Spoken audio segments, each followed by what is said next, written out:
السلام عليكم ورحمة الله وبركاته. حامدا ومصليا أما بعد فأعوذ بالله من الشيطان الرجيم بسم الله الرحمن الرحيم. يا أيها الذين آمنوا كتب عليكم الصيام كما كتب على الذين من قبلكم لعلكم تتقون.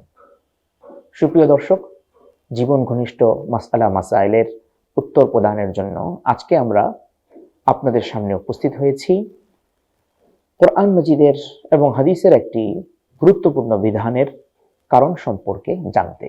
আসুন কোরআন মাজিদের আলোকে আমরা জেনে নিই রোজা কি উদ্দেশ্যে ফরজ করা হয়েছে।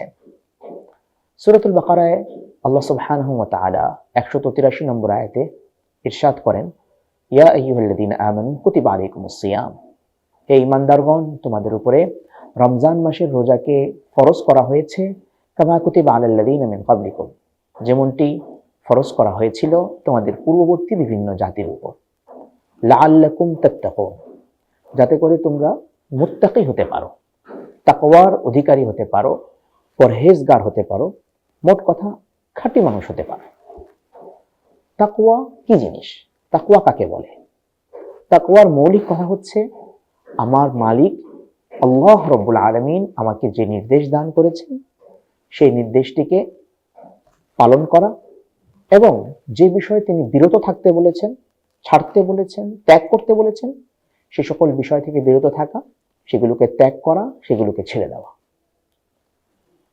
এতটুকু কাজ যদি কোনো ব্যক্তি সুনিপুণভাবে করতে পারে তাহলেই সে ব্যক্তি তাকওয়ার অধিকারী হয়ে যাবে।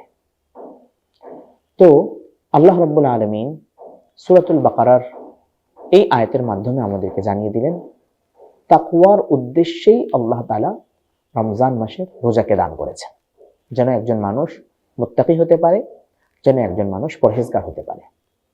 দেখুন, রমজানুল মুবারকের রোজা যখন আমরা রাখি তখন অন্যান্য সময় হালাল বিষয়গুলো থেকে, দেখুন রমজানুল মুবারকে যখন আমরা রোজা রাখি তখন আমরা সে সকল বিষয় থেকেও বিরত থাকি যেগুলো অন্যান্য সময় আমাদের জন্য হালাল।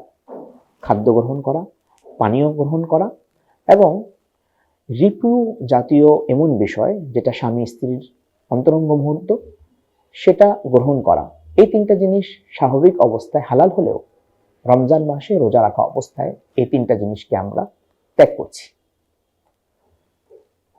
রোজা রাখার মাধ্যমে আল্লাহ রাব্বুল আলামিন আমাদেরকে শিক্ষাটি দিচ্ছেন যেগুলো তোমার উপরে সারা বছর ব্যাপী হারাম, মিথ্যা কথা বলা, ঘুষ দেওয়া, ঘুষ নেওয়া, সুদ খাওয়া, সুদ প্রদান করা, মিথ্যা কথা এবং মিথ্যা কাজ, এগুলো আরো প্রকটভাবে, আরো চমৎকারভাবে তোমাদেরকে ছাড়তে হবে, ত্যাগ করতে হবে।